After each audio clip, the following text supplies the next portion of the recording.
સુરતની ઉધના પોલીસે ઘરફોડ ચોરીનો ભેદ ઉકેલવામાં મોટી સફળતા મેળવી હતી. Udhna eastern engineering company 11.70 lakh રૂપિયાની ચોરીનો ભેદ ઉધના પોલીસે ઉકેલી લીધો છે.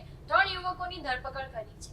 મળતી માહિતી મુજબ આરોપીઓએ કંપનીમાંથી કોપર વાયર ચોરી કરવાના હતા, પરંતુ આરોપીઓને 11 લાખ રૂપિયાની રોકડ મળી જતા તેઓ ભાન ભૂલી ગયા હતા અને રોકડ ચોરી કરી ફરાર થઈ ગયા હતા. આરોપીઓ શુભમ નેપાળી, દીપક કાલિયો અને આનંદ લક્કી ચોરી કરી સીધા મુંબઈ પહોંચ્યા હતા અને મુંબઈમાં તેમણે ચોરીના પૈસા બાર અને ડાન્સર્સ પાછળ ઉડાવ્યા હતા. શુભમે 11,000 રૂપિયાના ભાડાનો આલિશાન રૂમ પણ ભાડે રાખ્યો હતો.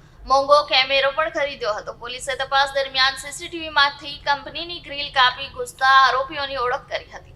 જે આરોપી આનંદ ચોરીના નોટોના બંડલ સાથે ફોટો ખેંચી ગોઈંગ ટુ બોમ્બે કેપ્શન સાથે ઇન્સ્ટાગ્રામ પર પોસ્ટ કરી હતી, જેણે પોલીસને તેમનું સ્થાન અને હાલત જણાવવામાં મદદ કરી હતી. પોલીસથી બચવા આરોપી દીપકે ઘરની બહાર પડેલી રેતીમાં રોકડ રકમ દાટી હતી, પરંતુ પોલીસે તે પણ શોધી કાઢ્યા હતા. પોલીસે ત્રણેય આરોપીઓને ઝડપી લીધા છે અને 6.5 લાખ રૂપિયાની રોકડ રકમ રિકવર કરી છે.